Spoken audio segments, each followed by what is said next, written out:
करोमि ज्ञान दर्शन नायका चारिधाम वंदना मुक्षमार्गो देशम इच्छामि बंते आईरिवत्ति का उत्सवो को सालोक्य सोना समंत्र समचारितम पंच व्याकरण आईरिया मायरा दिसुराम वंश्यम वज्ञान तेरं गोपालयम सबो समावेशकरम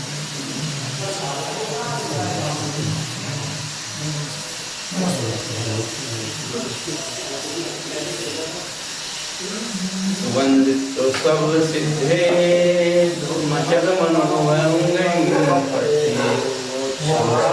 समय पाओ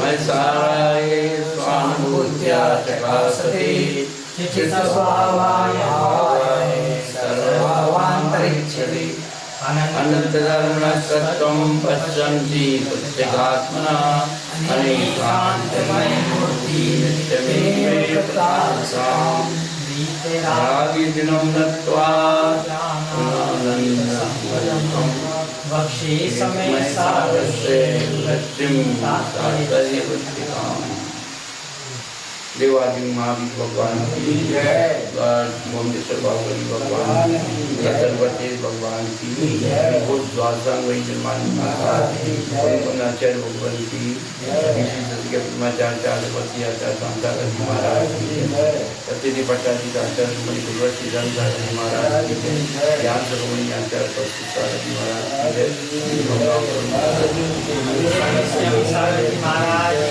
जय।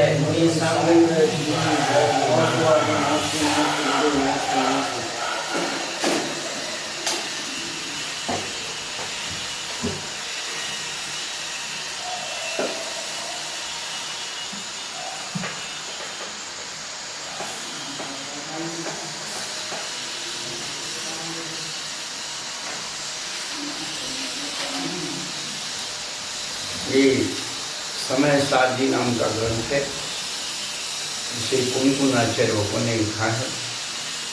आत्मा का वास्तविक स्वरूप क्या होना चाहिए और अभी वर्तमान में उसका क्या है, पहले क्या था, आगे क्या होगा, ये सब विषय वस्तु को रख करके अन्नमत्ती धर्म में आत्मा का स्वरूप कैसे माना है, आत्मा के अंदर कौन कौन सी ऐसे तत्व विद्वान हैं, उन सब का विश्लेषण इसमें किया जा रहा है। तो यहाँ पर पहले स्थान का रूप में, भूमिका रूप में जो प्रस्तावना इन्होंने रखी है, बड़ा संक्षेप में पूरा समय सार अच्छी तरह से समझाया है।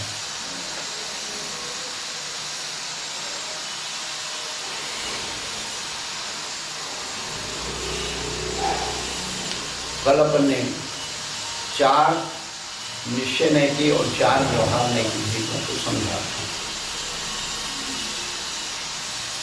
ये पूरे समय सार का एक विषय है। अंतरंग से बहिरंग की ओर, बहिरंग से अंतरंग की ओर अभिप्रायों का आलोलन विलोलन करके समय में आत्मा का सम्यक प्रकार से निश्चय किया जाए। पश्चात अनेक निश्चय नयों में से निकलकर परम शुद्ध निश्चय नय का अवलंबन करके समय सार का परिज्ञान किया जावे। फिर परम शुद्ध निश्चय नय की आशय से भी सहज छूटकर समय सार का अनुभव किया जावे। वही जायक भाव का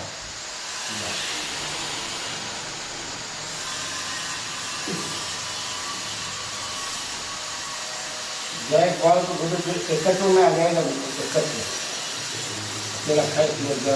जो आत्मा का स्वरूप। ज्ञान के यथार्थ कथन को ज्ञायक भाव कहते हैं। ज्ञान के अंदर जो मौजूद है वो ज्ञायक भाव है। क्या ज्ञान के अंदर जो क्षमता है वो किसकी है, जिसके द्वारा जाना जाए वो ज्ञायक भाव है, और जो जानता है वो ज्ञान है।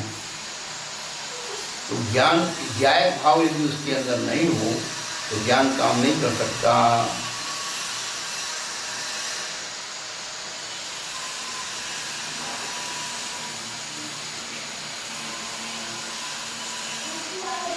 वैसे शक्कर में मीठा नहीं हो तो वो शक्कर कम है।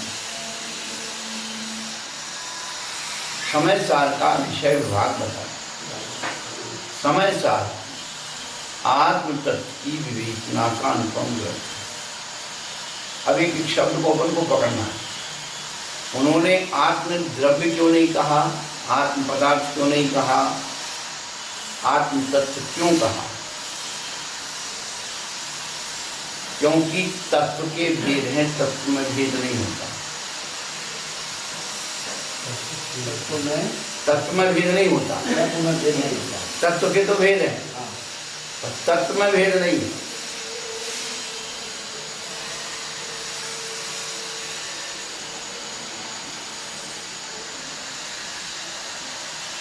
ये बड़ी सूक्ष्म चिंतन की चीज है।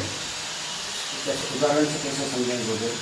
जीवा जीवाश्रव बंध संबंध निद्रा मोक्षा तत्व, ये 7 तत्व हैं, तत्व के भेद हो गए। और जीव है तो जीव तत्व ही है, उसमें संसारी मोक्ष भगाना ढिमका एक इंद्री दो कुछ नहीं है। जीव माने जीव, अजीब माने अजीब। उसका लक्षण बता दिया, स्पर्श रसगंध वर्ण बनता पुतला, क्या जो चेतन गुण से रहते वो सब अजीब।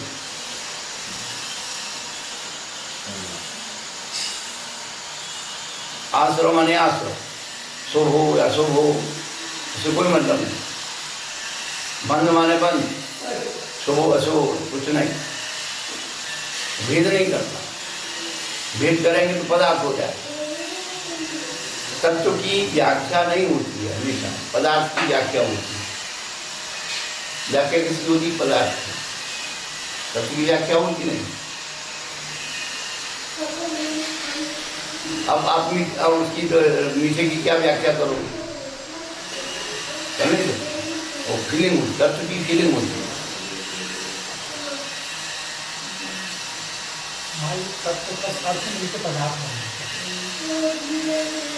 अब ये अपन केवल तत्व की बात कर रहे हैं। जो प्रारंभिक अवस्था होती है वो तत्वार्थ होती है। क्या आपको उस बात से समझा, हमने कुछ से समझाते आ रहे। गन्ना था, उसमें जड़ है, पत्ते हैं, गांठें हैं, अनावश्यक है। उसके बाद उसका रस निकाला तो उसका खोप भाग चला गया, छिलका चलेगा, सब चलेगा। तो उसको हमने और जो है गर्म करके उसकी शक्कर बना दी। शक्कर बनाने के बाद उसकी हमने शैकरीन बनाई।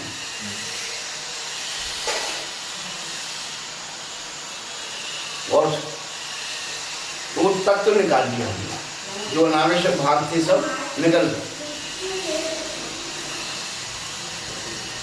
अब केवल उसमें डायरेक्ट रह गया। आप जरा सा उसको खिला करके दी में रखो, डायरेक्ट स्वाद आ, जो अनात्म भाव थे सब निकल गए। छिलका, पत्ती, गांठें, कड़वापन, मैल सब निकल गए। जो उस शक्कर का शुद्ध स्वरूप था वो जाकर के वहां राम हो गया। उस शक्कर के शुद्ध स्वरूप में क्या है? मीठा। शक्कर का भाव क्या है? मीठा। वो भाव रूप अनुभूति करना। आप शक्कर की अनुभूति नहीं करना, शक्कर में जो भाव है उसकी अनुभूति करना। क्या नमक की अनुभूति नहीं करना, नमक में जो खारापन है उसकी अनुभूति करना।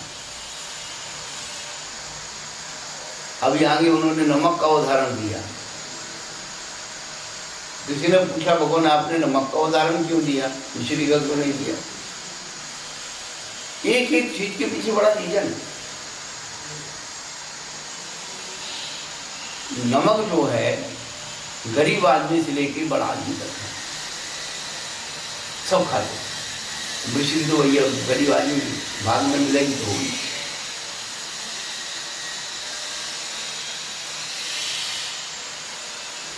हर चीज का वस्तु स्वरूप को समझाने की जो प्रक्रियाएं हैं, दृष्टांत की, उदाहरणों की प्रक्रियाएं हैं, उनमें कुछ न कुछ हेतु रहता है। तत्व हमेशा शुद्ध ही होगा।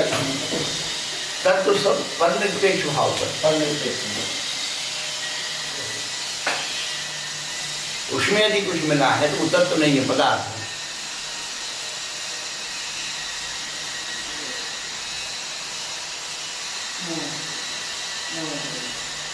भाई तत्व का विकास करना प्रधान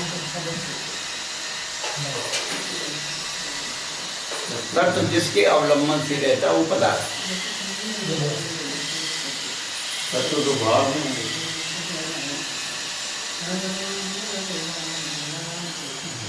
अब यहाँ पर आपकी दृष्टि पदार्थ से हटा करके केवल तत्व पर ला रहे। क्या? जैसे कि हमने पिछले दिनों बताया कि लड्डू एक पदार्थ है, उसमें घी, आटा, शक्कर। तो वो लड्डू कब तक है? जब तक हमारे हाथ में, मुंह में जाने के बाद लड्डू का सत्ता समाप्त हो गया, वो तो मीठा बन गया।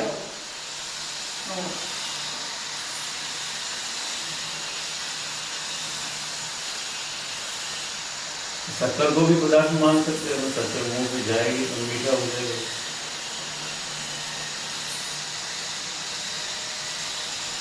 शक्कर जो है द्रव्य है,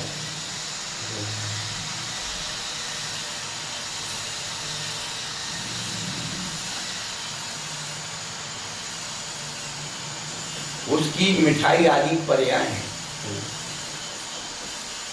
मिठाई के नाम ये सब जो है पदार्थ है ना, और उसके जो है आकार प्रकार क्या है, वो सब अस्थि का है। और उसमें केवल एक तत्व जो वो मीठापन है, वो भाव है। फिर आपकी दृष्टि मुंह में जाने के बाद ना घी पे रहती है, ना आटे में रहती है, केवल मीठे पर आपका अवलंबन होता है।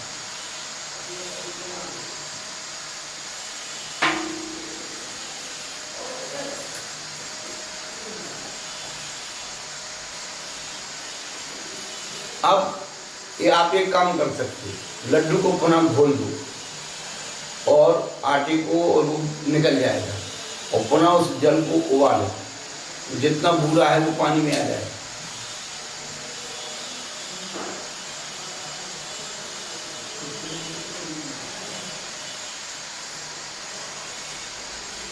तो मीठापन कहीं गया नहीं शक्कर को छोड़।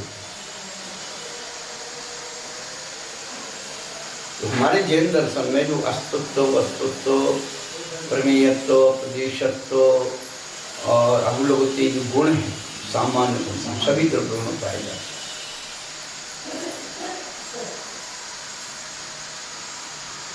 वो सारी द्रव्य की द्रव्यताएं कायम रखते हैं, पर्याय बदलती जाए किसी प्रकार से, लेकिन वो उनके अपने गुण हैं, वो हमेशा शाश्वत हैं। गुण बिखरते नहीं, चेंज भी नहीं होता। चैन नहीं होते।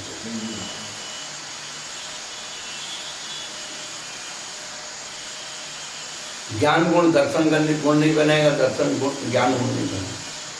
इनके आवरण होने से इनके स्वाद में अंतर तो आ जाएगा। क्या?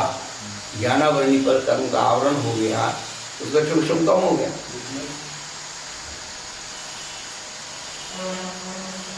खत्म, डिस्ट्रॉय नहीं हो सकता। नहीं, सवाल ही नहीं है। कम ज्यादा हो सकता है, बस वास्तविकता कम ज्यादा हो सकता है। बस बुद्ध तगड़ू लगो तो गुण है उसके अंदर, वो शक्ति उसको वो तो बांधे रखती है। बांधे रखती है। एक द्रव्य दूसरे द्रव्य नहीं होने, द्रव्य की द्रव्यता कायम रखती है। एक गुण दूसरे गुण रूप नहीं होता है, एक द्रव्य दूसरे द्रव्य रूप नहीं होता है। द्रव्य की द्रव्यता जो कायम रखने वाला गुण है वो अभूत होता है। बिखर के जुदे जुदे भी नहीं हो सकते। तो गुरुदेव जैसे लड्डू आपने उदाहरण दिया, लड्डू अपने देखा है, ठीक है, और उसको देख करके आपके मुंह में पानी आया है, तो इसमें अपन नो कर्म, द्रव कर्म और भाव कर्म की अपेक्षा से इसको अपन किस तरह से इसकी विवक्षा कर सकते हैं? तो जो है लड्डू जो है नो कर्म है, नो कर्म, और जो रागादि भाव उसके प्रति हो रहे हैं, जीव का प्रणवन हो रहा है, वह भाव कर्म है।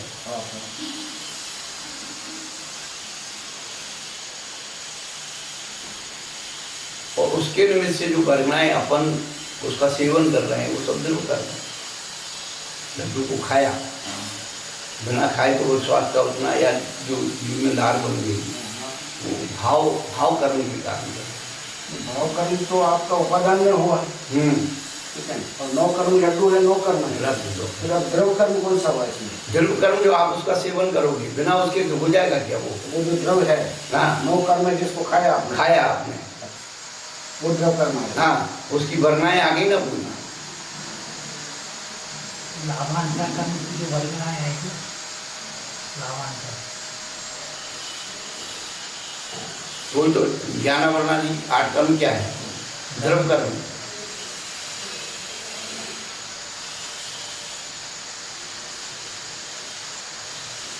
उस भाव कर्म को वेदन कराने वाला द्रव कर्म, और द्रव कर्म को वेदन कराने वाला नौ कर्म। बिना उसकी सहायता किए नहीं हो सकता। नौ कर्म कारण है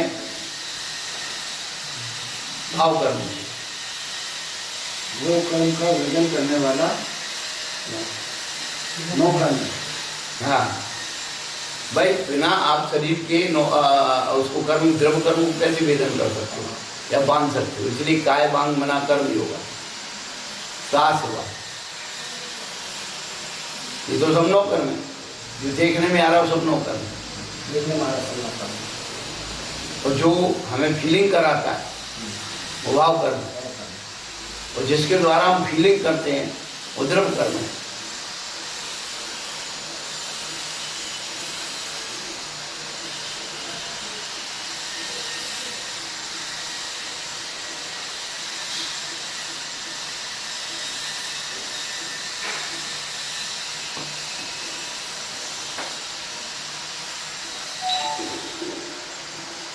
इसका बुद्धि मैंने चिंतन किया था, उसको विज्ञान से मैंने जोड़ा कि शरीर के अंदर आपके जैसे भाव होंगे उसके हिसाब से कोशिकाओं के अंदर जो डीएनए है उस डीएनए का उसी प्रकार से हार्मोन बनता है। उस हार्मोन बनने से आपको वो वैसी आपके भाव उसमें उत्पन्न होते हैं।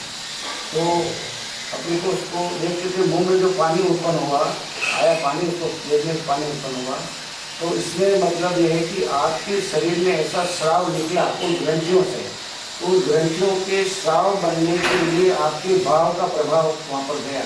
उन ग्रंथियों के ऊपर वो हार्मोन जाकर के ग्रंथियों में गए और उससे हार्मोन्स निकले, और उस हार्मोन की वजह से आपके अंदर मुँह के अंदर पानी उत्पन्न आया। ये रसायन विज्ञान है। ये रसायन विज्ञान है। क्या? तो रसायन में मतलब ये है, तो इसको विज्ञान के अंदर ये कि ये चीजें द्रव, ठोस द्रव,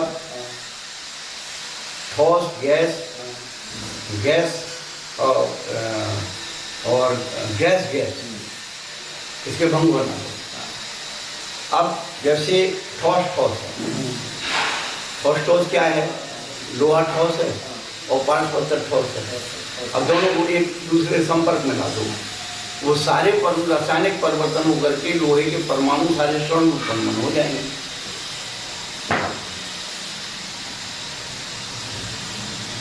हमें सिद्ध तो करना पड़ा।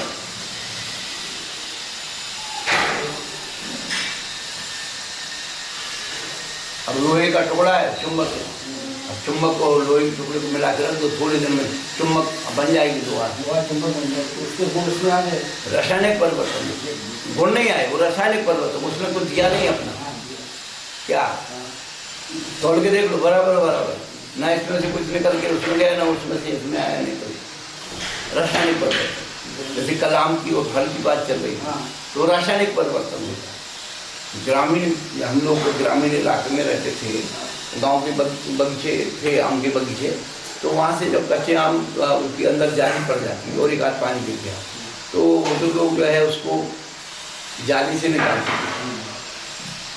यदि वो डायरेक्ट गिर गया और उसमें थोड़ा सा भी चोट आ गई फल में, वो हमेशा दाग बन जाएगा और सड़ जाएगा और दूसरे फलों को भी सड़ा देगा। इसलिए ऐसे फल को उसमें नहीं रखते थे। वो थोड़ा सा भी होगा तो पता लग गया कि गिर गया, उसको अलग रखते। डंडा है उसमें जाली है, उसमें डाल के करते हैं उसमें और ढोली से नीचे उतारते, उसमें रख करके ढोली रख करके नीचे उतारते। ये जो फल वाले जो है हॉर्टिकल्चर वाले, ये फल को नीचे जमीन पे नहीं जमीन होता है, बस इसके पीछे थ्योरी यही है। बस तो जहाँ गिरेगा वहाँ पर उसको दाग पड़ जाएगा या सड़ जाएगा। वो रासायनिक परिवर्तन कर देगा ना जल्दी, उसका खोल चपटा हो गया, खोल में वो हो गया। हाँ। तो रस से रसांतर में जो परिणमन होगा वो सब रासायनिक वो सब रासायनिक परिवर्तन, रस से रसांतर ये केमिकल चेंजेस है। हाँ, तो उसमें जो है हम लोग बचपन में देखते थे कि पलाश के पत्ते बिछाते थे। तो पलाश के पत्ते क्या काम करते हैं, हीट देते हैं। उसके बाद उसमें बिछाने के बाद उसमें कच्ची कैरी भरनी, जो जितनी भरना है उस हिसाब से बड़े बड़े बनाते थे कोठार। फिर उसमें क्या डालते थे, हल्दी की गांठ और प्याज की गांठ।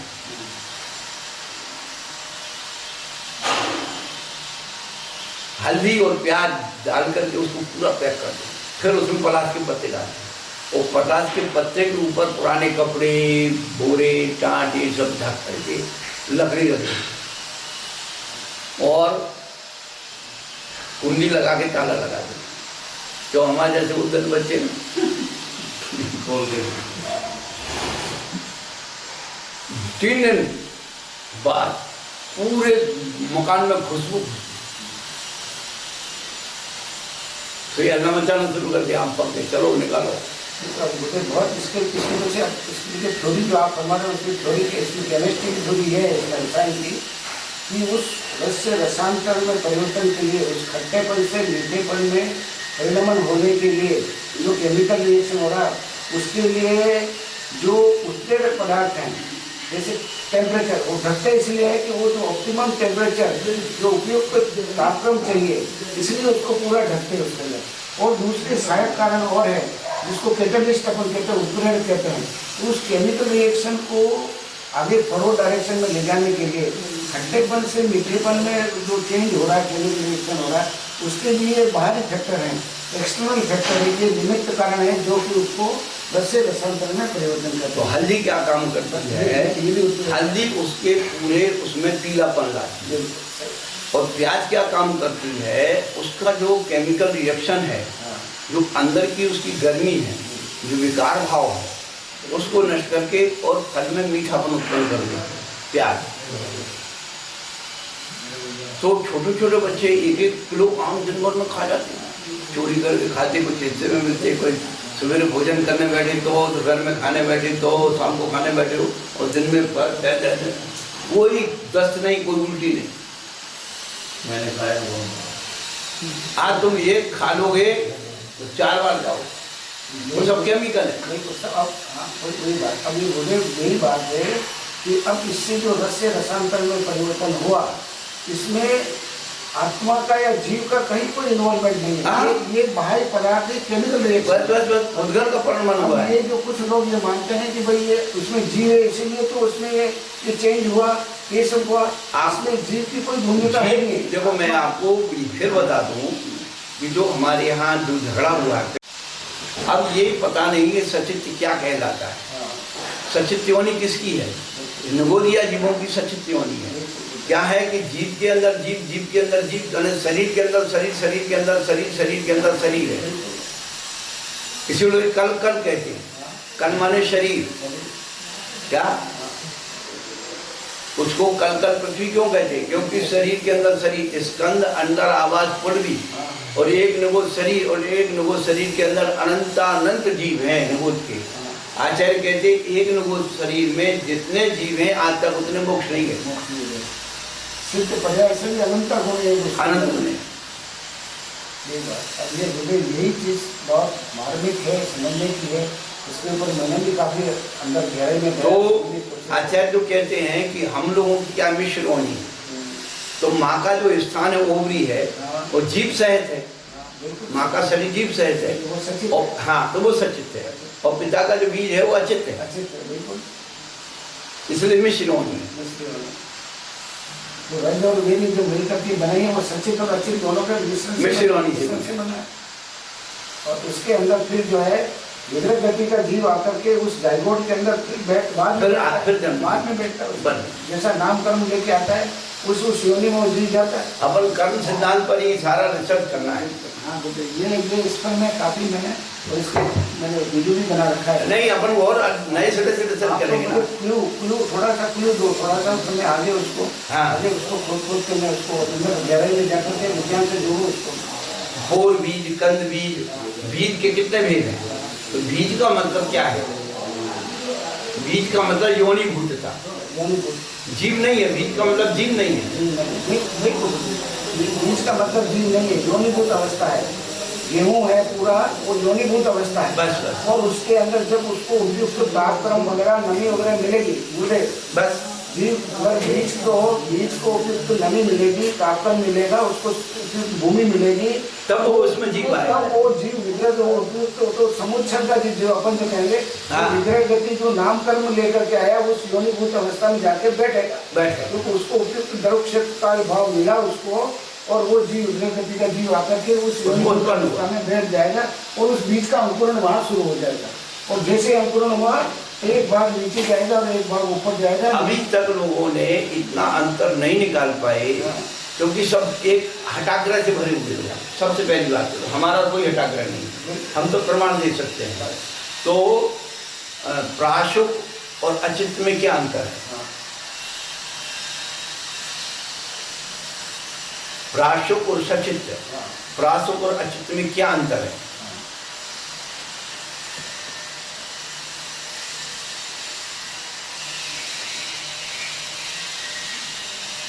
इसमें अपना मूलाचार का जो है पहला भाग, उसकी जो है हमारी प्रतिष्ठापन समिति का लक्षण दिया। पास भूमि पदेशे दूरे गूढ़े विशाल महो, प्रासुक भूमि प्रदेश पर जंगल जाना चाहिए। तो प्रासुक क्या है?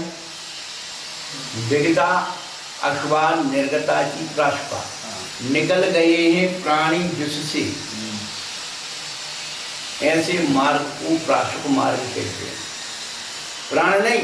अब देखिए आप, जो विश्लेषण है कि निकल गए हैं प्राणी जिससे, ऊंट है, हाथी है और मनुष्य है, जिस रास्ते से चल चुके हैं वो मार्ग प्राशुक कहलाता है। दूसरे प्राशुक की वही परिभाषा पेज नंबर मूलाचार का जो दो भाग है, पहले भाग के 17 नंबर और 27 नंबर पर दो जगह परिभाषाएं हैं। अब इन सब चीज़ों को जब अपन स्वयं अपनी आंखों से पढ़ लेंगे, एक सुन लेना और एक पढ़ लेना, दोनों में अंतर हो जाता है। क्या? पढ़ने में, स्वयं के पढ़ने से ज़्यादा श्रद्धा स्थिर हो जाता है। सुनने में क्या होता है, अरे चलो महाराज ने बता दिया होगा, अब हो गया, जो कुछ कहना है वहीं पर महाराज ने मान लिया। लेकिन जिस क्षण आप अपने आप को उसको पढ़ लोगे, फिर आपकी चेतना में पड़ेगा। वो नीले रंग का नीचे रखा है,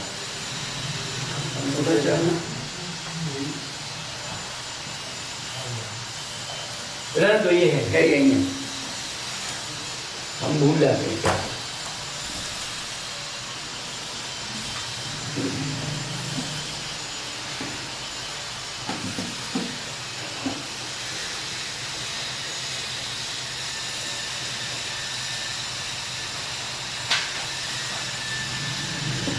इधर आओ।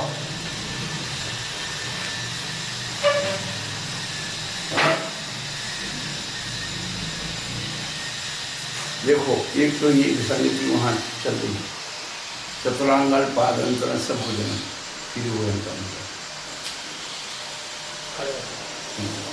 तो ऐसे उल्लास करते, वो करते किससे? उसके आदि पुराण से। आदिनाथ भगवान कालेश्वर मुद्रा में खड़े थे, तो उनका ऐसे वो बन नहीं हाँ स्वयं अज्ञान विवाह जुगंत लेने पठे प्रगता अशुभो जीवा यस्मिन अशौ प्राशुका प्रासपच्चासु मार्ग से प्रासु मार्गो निर्बद्धा पंथा तेन प्रासु मार्ग में। क्या कहते हैं? गज खरउष्ट गो महिषी जनमानस उपमर्गते में वर्तना। वो प्रासु कैसे हो गया? मार्ग प्राशुक कैसे हो गया? जिस पर हाथी निकल गया है, गधे निकल गए, ऊँट निकल गए, गाय भैंस निकल गई, मनुष्य निकल गए, उनसे उपवर्जित मार्ग हो गया।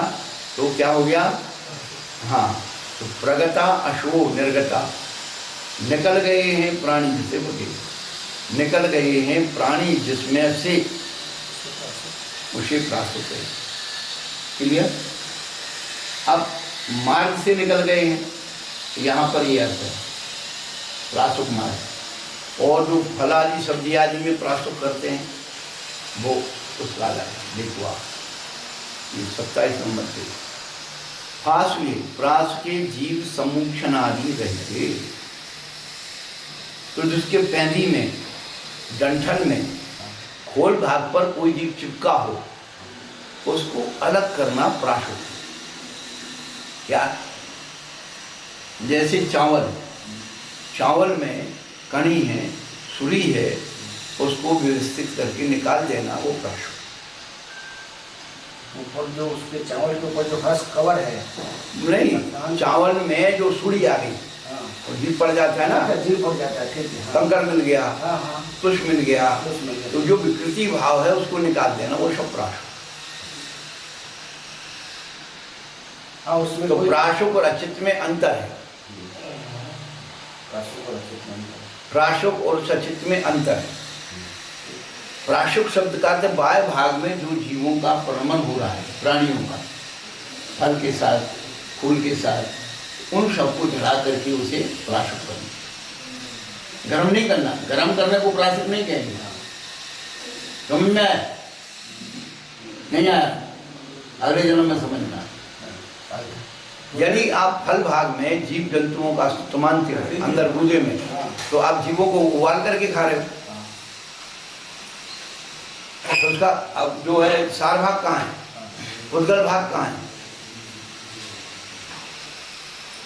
जैसे फूल तोड़ा और साप्रतिष्ठित अप्रतिष्ठित प्रत्येक वनस्पति का अंतर है कि नहीं? जिस पेड़, जिस वनस्पति का स्वामी एक जीव है वो अप्रतिष्ठित है, और जिसके अनेक हैं वो सप्रतिष्ठित है। तो पहले शुरू से भेद गलती यही हो गई। पानी को छानना ही करना होगा। हाँ हाँ, वह प्रासुक हो गया। और उसमें आप लौंग डाल दो, गर्म कर दो, वो अचित हो गया। तो फिर उसमें जीव नहीं पड़ेगी ना, अंतर्मूर्त के लिए अंतर्मूर्त के लिए प्रासुक हो गया है। हाँ, क्योंकि उसमें जो त्रसजीव है वो निकले, छाना उसमें त्रसजीव निकले। हाँ, बाकी जो स्थावर जीव, क्योंकि उसका शरीर उसी से बना हुआ है। स्थावर जीव उसका ही बना है। मैं आपको फिर दूसरी बात बताता हूँ कि छन्ने के घर्षण से, छन्ने के घर्षण से जल का जीव का भी नाश हो जाएगा। और सूक्ष्म चीज है ना। अब आपको बताएं, अपनी नाक में जो रोम है ना, ये क्या है? ये छन्ना है। ये नाक क्या है? जो रोम है वो क्या है? तो उसके टकरा करके जो वायु का के स्वयं के जीव है वो सब उसको तो इतना इतना चाहिए, थोड़ा सा। किसी से बादल जीव किसको कहते हैं? जो टकरा सके। और टकराने के लिए हिसाब लगा हुआ है। अब कोई कहे तुम सांस लेते हो, हाँ ये बात जरूर कहेंगे कि हमें मुंह से सांस नहीं लेना चाहिए। अपन लोग पढ़ते पढ़ते का मुंह से सांस लेते, वो नहीं लेना चाहिए। वो बिना छनी सांस है, और छनी हुई सांस है नाक से। इसलिए हमारे आचार्य ने कायस्वर की बात कही, श्वासोश्वास की बात कही कि नाक से श्वास लेना, श्वास को छोड़ना होता है। और मुंह से बोल रहे हैं तो वो तो निकल रही है, अंदर तो जा नहीं रही, तो उससे कार्बन डाइऑक्साइड बाहर निकल जाएगी। जो विकृति अंदर हमने उसके जो शुद्ध वायु गई है, अशुद्ध वायु को बाहर निकल, तो बोलने में निकल जाती है। वो नहीं है तो नाक से निकलेगी तो भी वो भी काम करेगी। नाक से निकलेगी तो क्या होगा? वो दूर तक फेंक देगी और नई वायु को ले आएगी। तो बुजुर्ग अपने श्वासोश्वास किया, सांस जैसे अंदर गई तो उसमें जो बाधक जीव है वो यहाँ फिल्टर हो गया आपके बस। और जो सूक्ष्म जीव है वो तो पार कर जाएंगे। वो तो उसके शरीर की जरूरत है। हाँ, उसकी जरूरत है, क्योंकि सूक्ष्म जीव तो पेनिट्रेट कर जाता है, वो तो करता है, अन्य करवाता है। वही तो चीज, यही तो विज्ञान ही शांत है। बहुत अंदर की बात। जो वनस्पति में जो अपन पहले भेद करते हैं, साप्रतिष्ठित अप्रतिष्ठित, किसके भेद हैं? वनस्पति। आदमी तो है नहीं। तो वहाँ लक्षणावली में घटाने में ये सारा गड़बड़ हो रहा है। सप्रतिष्ठ और अप्रतिष्ठित के भेद के अंदर ही अब सप्रतिष्ठ के अंदर एक का स्वामी, एक जीव का एक ही स्वामी है, एक शरीर का एक ही स्वामी। सात प्रतिष्ठित में अनेक स्वामी है, आप प्रतिष्ठित में एक स्वामी एक स्वामी है, बस ठीक है, ये बात हो। अब ये दूसरे यूँ मानते हैं बुद्धि कि उसके अंदर उसके आश्रय से दूसरे बहुत सारे बादल निगोदिया जी उसके अंदर रहते हैं, ये कहते हैं।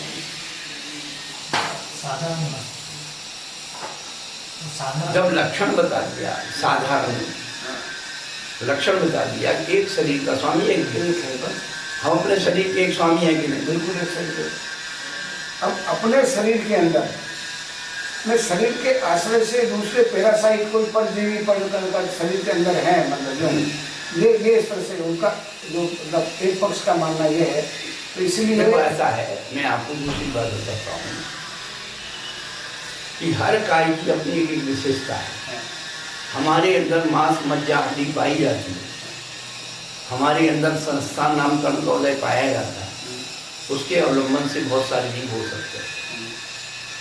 लेकिन जिनके ये केवल संस्थान नामकरण का उदय सहन नहीं है, नारकियों में नारकियों के शरीर में बैक्टीरिया नहीं पाए जाते। कितने शरीर जो है बैक्टीरिया रहते हैं,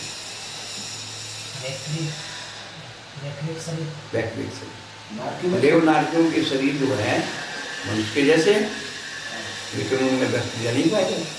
हमारा चूंकि हमारा शरीर अन्न पान आदि के द्वारा पोषित होता है, तो भूख क्यों लगती है अपन को? जो अंदर बैक्टीरिया है वो बैक्टीरिया हमारे अंदर भूख को पैदा करता है। केरोग्रस्तान में सारे बैक्टीरिया लैस हो जाते हैं, इसलिए वहाँ भूख खत्म हो जाती है।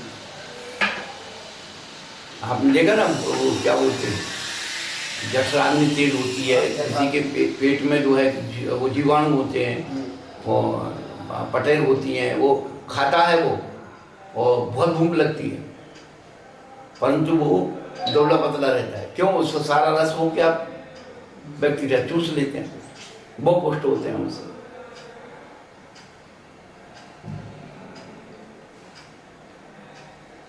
तो हमारे शरीर में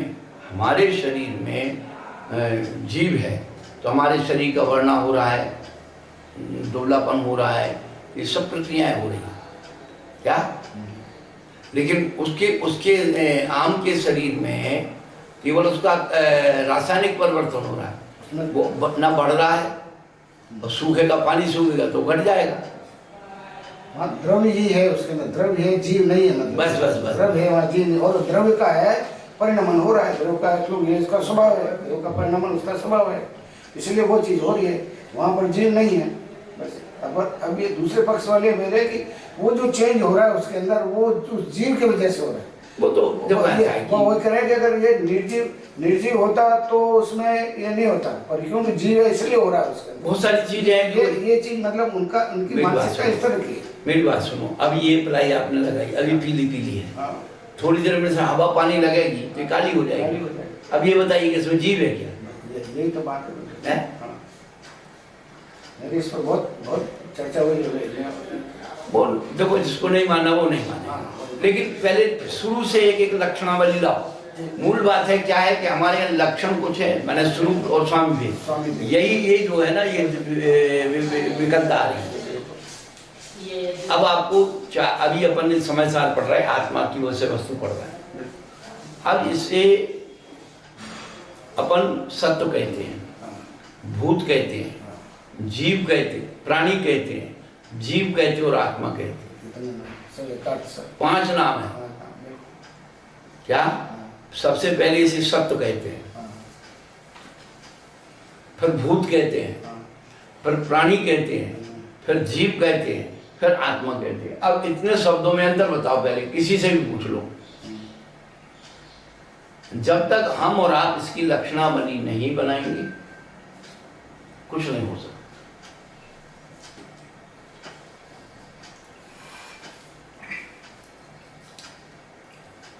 तो सत्व किसे कहते हैं? जब नारकी जीवों का बताया नरकों में जीव का। तो उन्होंने क्या कहा, सत्वानाम परास्थिति तेषु एक शब्द द्वाविंशति त्रैस्त्रिंशत् सत्वानाम परास्थिति। नरकों की नहीं कही, नारकियों की नहीं कही। नारकी शब्द नहीं बनता है, समझे? अपन कहते जरूर हैं बोलचाल की भाषा में, परंतु नारकी शब्द बनता नहीं है, नारक शब्द बनता है। नारक। अब चूंकि अपन रूढ़ी भाषा में चल रहे, हमेशा नारकी कहते आए, इसलिए नारकी कहते। वैसे उसका नारकी पद बनता नहीं है, नारक पद बनता है। नरक में रहने वाले को नारक कहते हैं। अब इन शब्दों की व्युत्पत्ति आज खो गए, हम लोग क्या करें कि कहाँ मूल मारे? तो हमारे पंडित लोगों ने अपनी अपनी विद्या दिखा कर चले गए।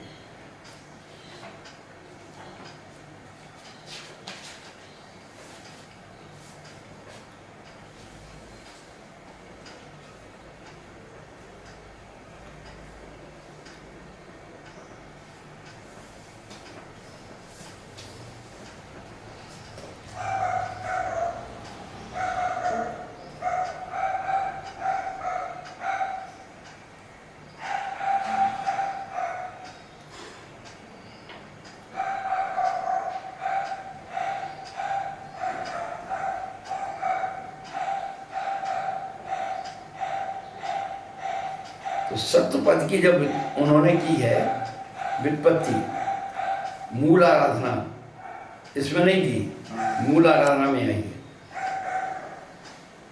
मूल आराधना की 1556 पेज पर गाथा नंबर 1728 सीदंती स्वाकृत पाप वशात तासु तासु योनिषु इति सत्वा,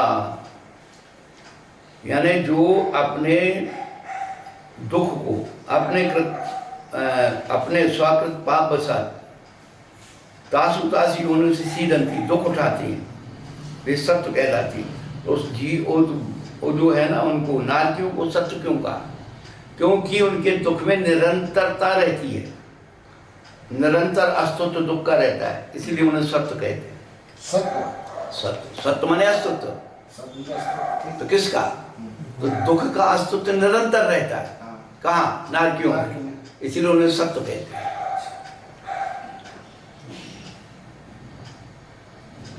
सत्य माने अस्तित्व। तो किसका अस्तित्व? दुख का अस्तित्व कहाँ रहता है? नारकियों में निरंतर है। नार का नित्या शुभ तरलेशा परिणाम दे वेदना भी किया।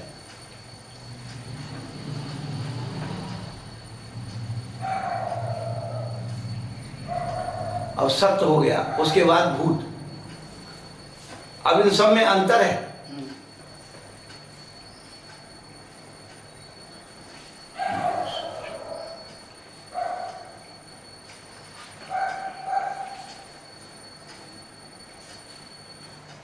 कर्मोदय वसात गतिषु भवन्ति इति भूत, सर्वार्थ सिद्धि में आया। कर्मोदय के वश से गतियों में जो भवन्ति होते हैं, यानी भ्रमण करते हैं, वो भूत कहलाते हैं। तो चारों गतियों के प्राणियों को भूत कहा।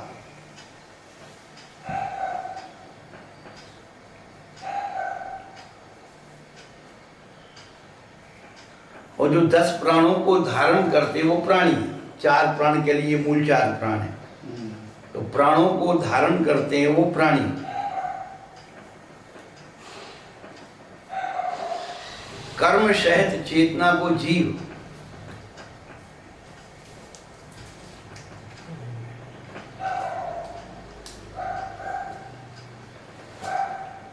और कर्म रहित चेतना आत्मा है। आत्मा भी कोई जीव नहीं है क्या? कर्म रहित आत्मा, कर्म रहित चेतना तो सब में है।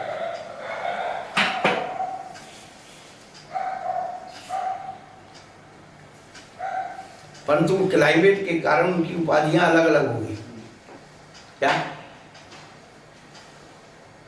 क्लाइमेट के कारण उनकी उपाधियां अलग अलग हो गई। नरकों में निरंतर दुख रहता है, दुख का अस्तित्व रहता है, दुख का अस्तित्व। इसलिए उन्हें सत्व कहते हैं। सत्व कहते हैं। चारों गतियों में जीव घूमता है, चेतना घूम रही है, वो भूत हो गए। और जो प्राणों को धारण करते हैं प्राणी हो गए। 10 प्राण से जो जीव, हाँ, 4 प्राण 10 प्राण इसका से उत्तर दे दो। तो प्राण तो गुरुदेव सिद्ध और भगवान कर्म सहित जो चेतना है वो जीव है, जी, ठीक। और कर्म रहित जो चेतना है वो आत्मा है। पहले अपन इसको समझ तो फिर हर चीज समझ में आ जाएगी। तो ये आपने बताया जैसे लक्षणावली अगर पहले फिक्स हो जाए तो उसका क्लासिफिकेशन वर्गीकरण करने में अपने को सुविधा रहती है। अभी अपने जैसे जीवों की है, एनिमल्स, प्लांट किंगडम, वनस्पति का, तो उसको ये कौन सी फैमिली का है, उसके जो गुण देखते हैं अपन उसके हिसाब से कि ये मालवेसी फैमिली का है, कि ये लिलियसी फैमिली का है, कि ये सोलेनेसी फैमिली का है। तो इसके अपन उसके लक्षण, उसके फूल के लक्षण देख करके, उसके पत्तियों के लक्षण देख करके, इन सबको देख करके अपन उसकी फैमिली में करते हैं। उसी प्रकार से ये जो अपन ने वैज्ञानिकों ने मैं अपनी बात बता रहा हूँ। हमारे यहाँ जो 5 स्थावर का है ना, पृथ्वी, जल, अग्नि, वायु, वनस्पति, इन सब के 4 भेद किया। पृथ्वी का है, पृथ्वी जीव। ठीक। अब इनकी फीलिंग कहाँ है? तो आचार्य लोगों ने जो लक्षण लिखा है, हम उस लक्षण को पकड़े। हमारे यहाँ हमने आपको एक ही बात बताई, लक्षण से लक्षणांतर या लक्षणाभास में चले गए। इसीलिए किसी भी चीज का सॉल्यूशन अपन लोगों के पास नहीं है। कोई बात। स्वरूप वेद अचेतन है, सबसे पहले अचेतन है, और प्राकृतिक परिणामों से बनी है और कठिन गुण वाली है, वह पृथ्वी है। अचेतन होने से यद्यपि उसमें पृथ्वी नाम कर्म का उदय नहीं है, अचेतन है तो पृथ्वी का नाम कर्म का उदय नहीं है, तो भी प्रथम क्रिया से उपलक्षित होने के कारण अर्थात विस्तार आदि गुण होने वाली के कारण यह पृथ्वी कहलाती है। बिल्कुल सही बात। तो कौन सा हो गया ये पृथ्वी? अजीब है, अचेतन है, मतलब अचेतन है और प्रथम गुण वाली है, यानी प्रथम गुण यानी स्थूलता या प्रथम क्रिया विस्तार आदि को प्राप्त होती है। तो ये कौन है? जो ज्वालामुखी का लावा निकलता है, नेचुरल जो बनी है सबसे पहले। हाँ, वो प्राकृतिक परिणामों से बनी। ये जो लक्षण दिए तो प्राकृतिक परिणाम से कौन बनेगा? तो वो प्राकृतिक परिणाम से ज्वालामुखी का लावा बनेगा, आए ना समझ में आए? बिल्कुल बराबर। कहीं मिस हो तो बताना। नहीं बिल्कुल, आप बिल्कुल सही। मतलब जो बेसिक शुद्ध जो केमिकल कंपोजिशन है, हाँ, शुद्ध केमिकल कंपोजिशन, उसमें अचेतन गुण है, अचेतन गुण है, उसमें चेतन गुण नहीं है। हाँ, तो जो प्राकृतिक परिणाम से बनी है, तो सॉइल का जो बेसिक कंपोजिशन है वो चीज है इसके अंदर जो अचेतन है, जो प्राकृतिक कारणों से बनी गई है।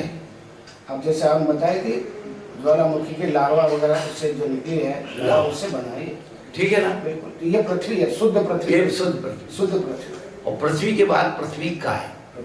तो पृथ्वी काय का मतलब जो है जिस जीव ने वहां रह करके उस शरीर को छोड़ दिया, और जो जीव सहित है वो पृथ्वी काय है, और जो जीव उस पृथ्वी में जन्म लेने के लिए आने वाला वो पृथ्वी जीव है। बहुत सुंदर। तो जो विग्रह गति का जीव नाम कर्म लेकर के आ रहा है, और जो वहां पर समुच्छन से उसके प्योर क्लाइमेट से उसकी उत्पत्ति होगी, शुद्ध वो मतलब जो है योनिभूत अवस्था हो गई उसकी। नहीं, वो उसमें तो जीव उत्पन्न हो गई नहीं पृथ्वी में। तो जाकर पृथ्वी काय में हो सकता है। हाँ, पृथ्वी काय में तो बता। हाँ, वो जीव वहाँ जो शुद्ध पृथ्वी है वो तो अचेतन है, शुद्ध पृथ्वी, उसमें पृथ्वी नाम कर्म का उदय कभी आएगा नहीं। हाँ, पत्थर के बीच में जैसे चट्टान। हाँ, तो वो तो शुद्ध पृथ्वी हो गई। अब उसके अंदर जो पृथ्वी काय है, पृथ्वी काय बन सकता है। पृथ्वी काय बन सकता है। तो जो पृथ्वी कायिक है मतलब वो जो उसका जीव है, नाम कर्म लेकर के आया वो जीव, वो पृथ्वी कायिक हो गया। और जब वो जीव निकल गया उसमें से वो पृथ्वी काय हो गया। ठीक है ना बोले? और जो जीव विग्रह गति का जो नाम कर्म लेकर के आ रहा है वो पृथ्वी जीव है, वो पृथ्वी जीव हो गया। अब इसके आगे अपन चलते जल का एक जल जीव। तो ये इसी में सब में चाहूंगा कैसे लगाओगे? शुद्ध जल कैसे बनाओगे? शुद्ध जल तो हाइड्रोजन और ऑक्सीजन दोनों को मिलकर के पानी बना केमिकल से, तो केमिकल ये प्राकृतिक है। हाँ, जो प्राकृतिक परमाणु से बनी है उसको शुद्ध जल कहते हैं। H2O। तो देखो अपना उसमें कोई वो नहीं है। हाँ, नहीं, जो चंद्रकांत मणि से जो जल बनता है वो शुद्ध जल बनता है। शुद्ध जल। बारिश नहीं आई। नेचर में जैसे अपन केमिस्ट्री के हिसाब देखें तो पानी क्या है, H2O, 2 मॉलिक्यूल हाइड्रोजन का, 1 मॉलिक्यूल ऑक्सीजन का, ये मिल गया पानी बन गया। ये शुद्ध जल है, इसमें कोई जीव नहीं है, जीव है ये नेचुरल वाटर जिसको प्राकृतिक परमाणु हो गया। ठीक, और फिर वो काय और काय जीव तो समझ में आ गया। तो जल हो गया, जल के बाद बारिश को पृथ्वी जल अग्नि, नहीं उसमें तो जीव मानते हैं। क्षीर सागर का जो भी शिव सागर का जो जल है वो जंतु नहीं की है। उसके बाद अग्नि,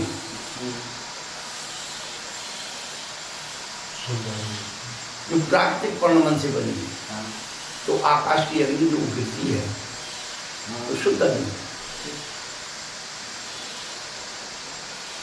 प्राकृतिक परमाणु से बनी। तो जो हमने यहाँ तैयार किए रगम माचिस की तीली से ज्यादा के जो आग जलाई है वो शुद्ध अग्नि नहीं है। तो जो फास्फोरस और उसके रगड़ से निकली है वो, हाँ, वो अपने प्रयोग से तैयार की, प्राकृतिक नहीं। वो नेचुरल अपने आर्टिफिशियल तैयार की, हाँ, वो नेचुरल अग्नि नहीं।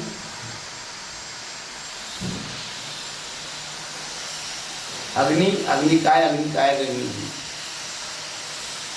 वायु काय वायु जी। तो वायु क्या है, जो प्राकृतिक जो है, जो गैसें प्राकृतिक गैस, वो सब वायु, शुद्ध वायु।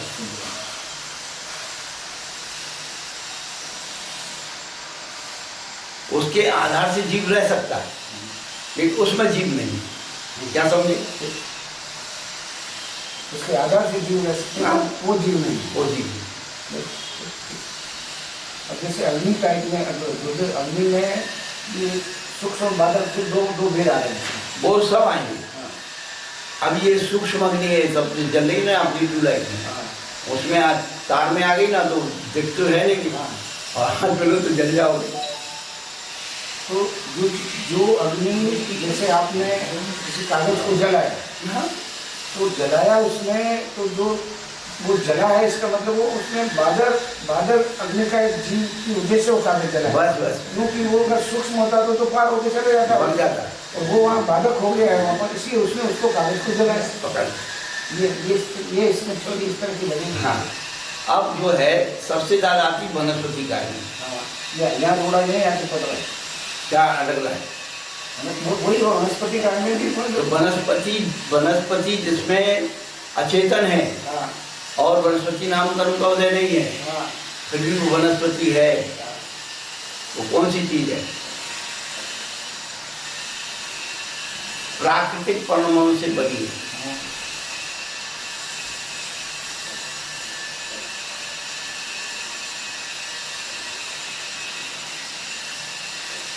सारे जो बीज वगैरह हैं, सारे सीड वगैरह हैं, सब ये सब तो वही तो है। बीज क्या है? हमने जो थोड़ा सा चिंतन किया, अपना चिंतन बताओ। बचपन में हम जादू दिखाने वाले आते, वो जादू दिखाने वाले क्या करते थे, प्रारंभ में एक आम की गुठली दिखाते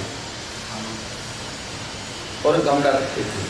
गमला उस आम की गुठली को थोड़ा सा पुदेर करके उसमें रखते और उसके ऊपर एक स्टैंड रखते थे, स्टैंड को ढक देते थे कपड़े से, और पूरा 1.5-2 घंटे जो भी उनका समय रहता था वो जादू दिखाते। और वो सबसे पहले ये कहते थे कि ये जो हमने गुठली रखी है ना, इसका पेड़ भी बन जाएगा और उसमें आम दिया जाएगा। इसका कहीं हमने उसका देखा था, वो नाम भूल गया। तो जो ये जादू दिखाने वाले क्या करते हैं, उस आम की गुठली को एक केमिकल होता है, उसमें हाइब्रिड कर देते हैं, उसमें लोगों को सुखा के रख देते हैं, और जैसे ही उसको उसमें गमले में डालते हैं तो इतनी जल्दी फूट करके निकल आता है। बोनसाई के पेड़ होते हैं छोटे, हाँ, बिल्कुल ऐसे, कौन गई, हाँ। और इतना बड़ा आम बन जाएगा, बिल्कुल पीला आम बन जाएगा। उसको आम को चाकू से निकाल करके और सुधार करके लोगों को चखने के लिए देता है। ये हमने अपनी आंखों से चखी थी। तो वनस्पति है, उसमें वनस्पति को प्राकृतिकता से बन गया, केमिकल की उससे। ये जानकारी आपकी भी नहीं है मेरे ख्याल। मेरी जानकारी मैं इसको थोड़ा दूसरी तरह से आपने फरमाया हुआ है कि इसमें जैसे ग्रोथ हार्मोन्स होते हैं, तो जिब्रेलिन है, ऑक्सिन्स है, आपने कही। आजकल जो फल और सब्जी आ रही है, हाँ, छोटी छोटी इतनी को लगा देते हैं सुई, और सुबह इतनी बड़ी लौकी मिलती है, वो क्या है? लेकिन ये हार्मोन्स हैं, जैसे ऑक्सिन्स है, जिब्रेलिन्स है, ये अपने उस हॉर्टिकल्चर केमिकल का नाम उसमें लिखा था, हम तो भूल जाते हैं और हमें याद भी नहीं रखना क्या करें दुनिया भर नहीं, की। वो मुझे याद है ना, मैं बता रहा हूँ उसका नाम जैसे इंडोल एसिटिक एसिड है।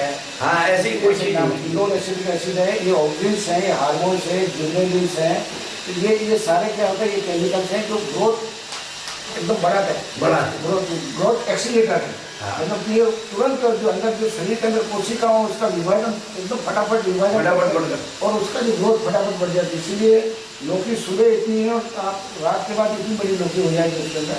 तो क्या कि उसका कोशिकाओं का विभाजन इतना तेजी से होता है कि उसकी लंबाई एक साथ बढ़ जाती है।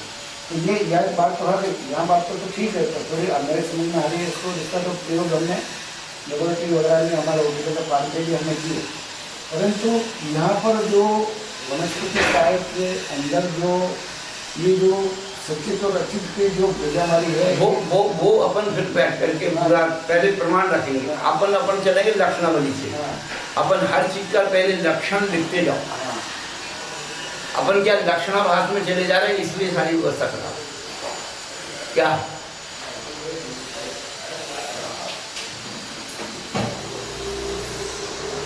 लक्षणाभास, दृष्टांताभास, इसलिए सारी व्यवस्था खत्म हो गई। कहाँ तक? तो ये समय सार जो आत्मा का विषय है, और आत्मा शब्द का अर्थ है अमन नहीं, तम माने अंधकार। जिसके अंदर अंधकार नहीं हो तो क्या है, ज्ञान का प्रकाश ही प्रकाश है, उसका नाम आत्मा।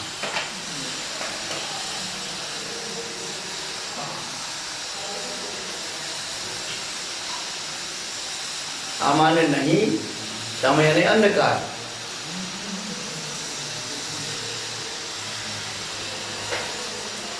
तो जिसमें ज्ञान का प्रकाश ही प्रकाश हो, उसका नाम आत्मा।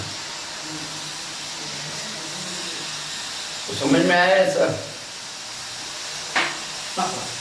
इसीलिए आचार्यों ने शब्दों का भेद कर दिया।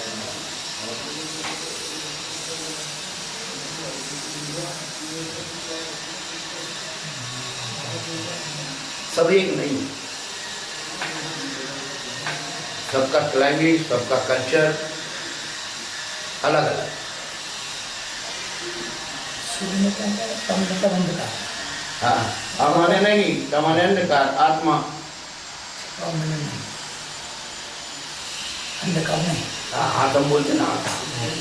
ऐसी बात है बोलने पर कभी दिमाग में ये चीज नहीं आ रही। आत्मा आत्मा रोज सब आलाप करते हैं, पर ये छोटी सी आपने जो संधि जो विच्छेद किया है, विपत्तियां हैं, विपत्तियां हैं वो शब्दों की। मन नहीं होता, मन का निकाल नहीं होता, बस क्या बात है। वही तो मैं हूँ। वही प्रकाश है। हम अज्ञान में जी रहे ना, और आत्मा क्या है, ज्ञान में। हम कोई तुकबंदी से नहीं बोल रहे। नहीं, सही है। आत्मा ज्ञान में है।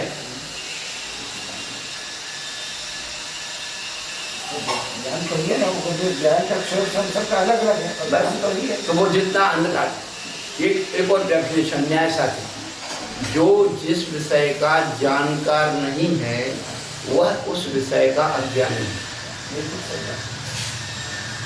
जो जिस विषय का जानकार नहीं है वह उस विषय का अज्ञानी है। अज्ञान की परिभाषा बताओ।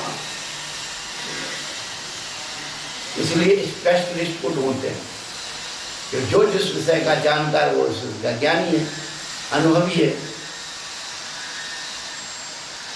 अनुभवी कैसे? जानकार होना और अनुभवी होना में बहुत अंतर है। क्या?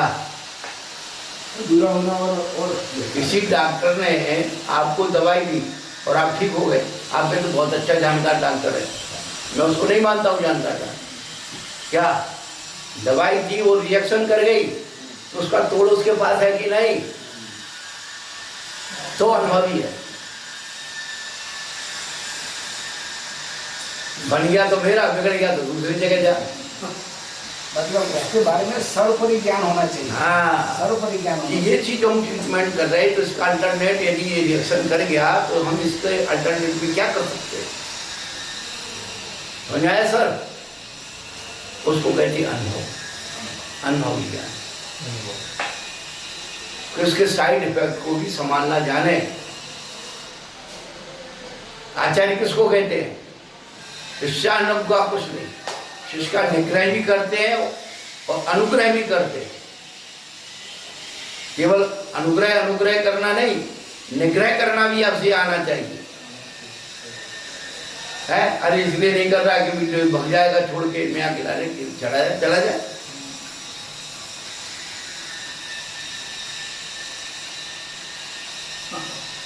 भाई हमने आचार्य को क्यों अपने आप को सौंपा कि मेरी आत्मा को सुधारो?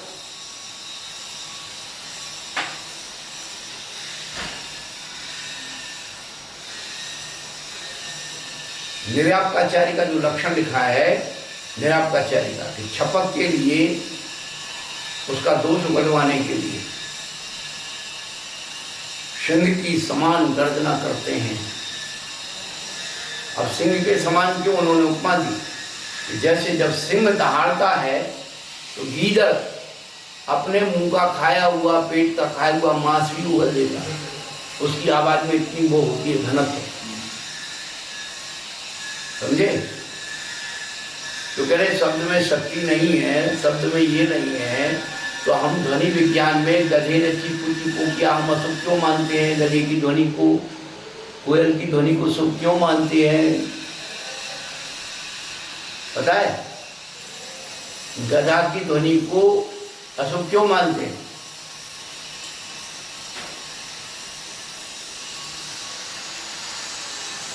पक्षी नाम काक चांडाला, पशु नाम चांडाल गर्दवा, मुनि नाम को चांडाला, सब चांडाल लेंदका। 4 प्रकार के चांडाल होते हैं।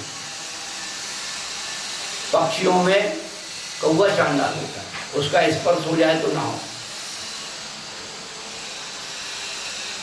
पशु नाम चांडाल गर्दवा, पशुओं में गधा चांडाल होता है। क्यों होता है? प्रश्न हमेशा करना चाहिए। गधा, हाँ, कि गधा जब भी घास खाएगा जड़ से उखाड़ के खाएगा, और जड़ से उखाड़ के खाने वाला कृष्ण निश्चय परिणाम अदियाभावी होता है। इसीलिए उसे चांडाल का।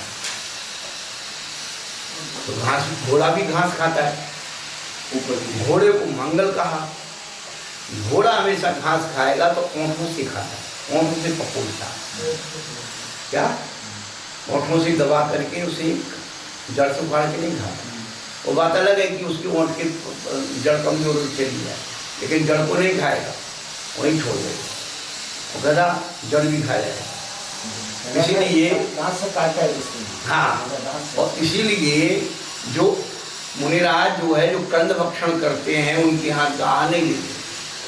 जो कंद भक्षण करने वाला अद्याभावी है, कृष्ण लेखा प्रणामी है, उसके हाथ की विशुद्धि बनी नहीं सकती। उसको कौन सी लेस्य करते हैं? उसको तो प्रश्न लेस्य बोल दिया आपने। उसकी पितलेशा, कैसी घोड़े की। हाँ, इसलिए उसे मांगलिक कहा। आचार्य ने घोड़े को मांगलिक कहा है। इसीलिए उसको आगे रखता बंदे के कार्यक्रम होता है। घोड़ा का तो सारी चीजें जो जैन दर्शन में है, लेकिन वो सब इधर उधर का डल गया कचरा, वो सब अच्छी चीजें खराब हो गई। पक्षी में कौवा, पशु में गधा, मनुष्य में कौवा, जानवरों में गधा। और कोप करने वाला मुनि चांडाल के समान है। अब कोप करने वाला मतलब ये कि हमने इनको भटका दिया तो कोप हो गया, व्यवस्था बनाने के लिए नहीं। यदि मुनि महाराज अपने खाने पीने संसार की अनुकूलता अपने उसके लिए क्रोध करते हैं तो वो चांडाल के समान है। मुनि को मुनि नाम कोप चांडाला।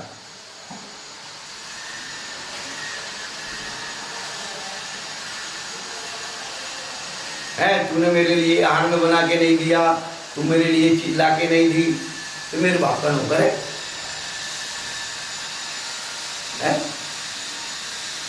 उसको समझ होना चाहिए। निवेदन करे 4 बार फिर भी के नहीं हम कुछ नहीं चाहिए। ले तो उदासीनता से ले। देने वाले में, दान देने वाले में भक्ति होना चाहिए, आग्रह होना चाहिए, और लेने वाले में अनाग्रह भाव होना चाहिए, उदासीन भाव होना चाहिए।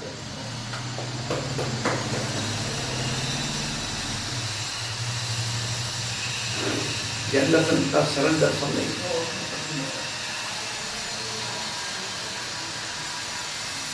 दाता के अंदर आग्रह भाव होना चाहिए। यदि उसके आग्रह भाव नहीं है तो वो दाता नहीं है, और पात्र में यदि उदासीन भाव नहीं है तो वो पात्र नहीं।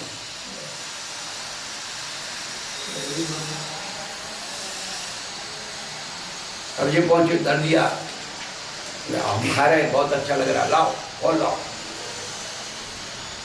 बस 3 ही बताया ना, पक्षी और गधा और मुनि 3 बताया। सर्व चांडाल निंदिका, निंदा करने वाला सबसे बड़ा तीनों का बाप सरदार है। वो क्या करता है?